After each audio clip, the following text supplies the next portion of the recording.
course, we love and respect what General Manager Kwesi Adofo-Mensah has done this offseason to field a fantastic team as the Vikings head into training camp. One that you think is going to be the winning hand. That's right, going into the season. But sometimes you just have to gamble. No gamble, no future. You got to know when to hold them, because sometimes you're dealt a pat flush.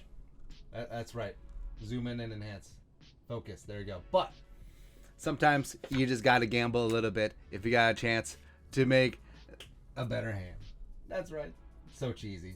Stupid movie. Anyways, so the Vikings do have a couple of options. They do have some cap space heading into training camp. Here are 5 free agents that the Vikings need to sign. So who would be the what? Is JC Treader and his stupid health? Is he the ace of hearts? It's possible, right? So we're going to get into it. It is big brain time. Again, here are 5 free agents the Vikings need to sign before training camp. And it's a possibility since they have a roster spot open now after they waived Nate Stanley. And for that, we thank you. So starting off at the bottom, now we hear number 5, random USFL quarterback. Now, the dream of bringing home Kyle Sluter, or even a Vikings legend, Case Cookus, the pride of Northern Arizona, who should have been USFL champion, except he got hurt. Maybe. But I don't think that the Vikings are going to roll with 4 quarterbacks in training camp. I could be wrong for sure, but I do think that they're happy with the 3 that they have with Cousins and Mont and Sean Mannion, etc. So maybe we'll even take that one off the table. But number 5, Joe Hayden. So I understand that Joe Hayden is aged out. He certainly isn't the Joe Hayden that was a multi-time Pro Bowler and All-Pro. The Steelers let him go for a reason, mainly for salary cap reasons, because I think the Steelers are in a full-on reboot. But I do think that Hayden does have some good football left in him. Now, Vikings, they do have a very interesting cornerback room. Patrick Peterson, another veteran who's been there, done that, got the t-shirt, a Dantzler, and then the 2 rookies, Andrew Booth Jr., as well as a Caleb Evans. But could Joe Hayden just bring a little bit of veteran spiciness to the table that the Vikings could need? And it's clear that he is probably going to play this year. The Bills and Von Miller are already trying to recruit him to Buffalo, but sort of is what it is there. But we'll see. Next up, free agent number 4 that the Vikings should sign before training camp. I'm coming home to the place where I belong. That's right, Kyle Rudolph. He's made overtures already that he would be open to a reunion in Minnesota. Now, the question would be, would he accept a tight end 2 or even tight end 3 role, even though he's used to being big man on campus here in purple? Plus, working with Kirk Cousins, like, can they make amends of like, hey, as I retire, thank you, Minnesota. I'd like to thank Sam Bradford and Teddy Bridgewater and basically every single quarterback I've ever worked with except for Kirk Cousins. That is all. Like, can they move on that? Maybe. I do think that Rudy does have some prowess left in the red zone. Is he going to be a blocking tight end 3?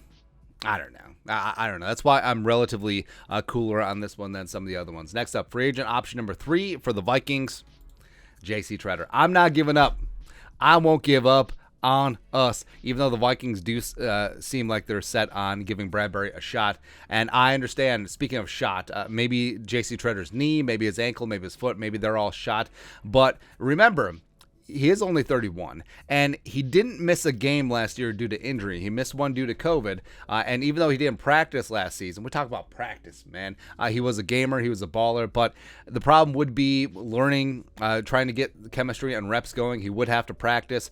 He would have to be in training camp, be learning a new scheme, etc.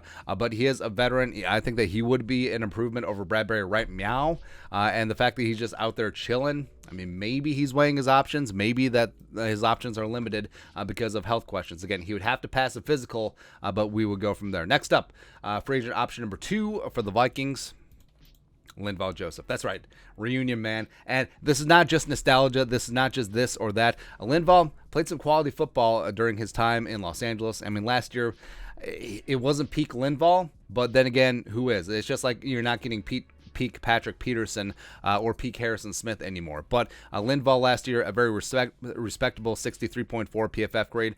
He is a true blue nose tackle. I think Harrison Phillips is fine in that role, but he's more of a utility defensive lineman. I do think that Lindvall would have a shot to be able to hold things down at the 3-4 spot as a 0 or 1 tech on the nose and taking up multiple gaps and multiple players. I think he still can do that, but he would be a part-time player, maybe playing playing 450, 500 snaps a season. I think that he would have a lot of value there, and then that would keep a lot of the other defensive linemen fresh as they're not just absorbing things in the middle. Plus, Lindvall, he was posting stuff on Instagram. He's working out in the great state of Minnesota. He's getting it on. He's eating right. He's working. Love to see it, man. Lastly, number one.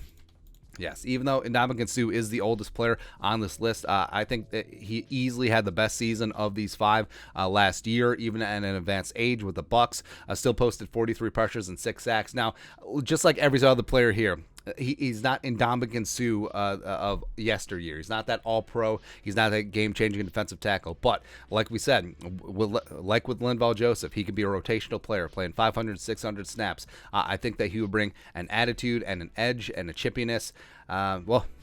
Maybe borderline dirtiness. I don't know, to the Vikings defensive line, but they do need some attitude. They do need some grit, and they do need a little bit more depth along the defensive line. I think Suh would be just phenomenal. Plus, he's not going to get the $9 million that he had last year or $8 million that he had 2 years previously. Would you sign Suh for $5 million? Maybe some incentives. I'd go for it. I would, man. But that's it. There's 5 free agent options for the Vikings, as have an open 90-man rooster spot. But you know they're going to do something stupid and sign like a backup long snapper or whatever. Let us know your thoughts and our thoughts. Who do you want signed? Who should be on this list? What would your order be? Let us know in the comment section below. Subscribe for daily Vikings takes. Most support the work. Put a little something in the Venmo. But till next time, Skull Production Value.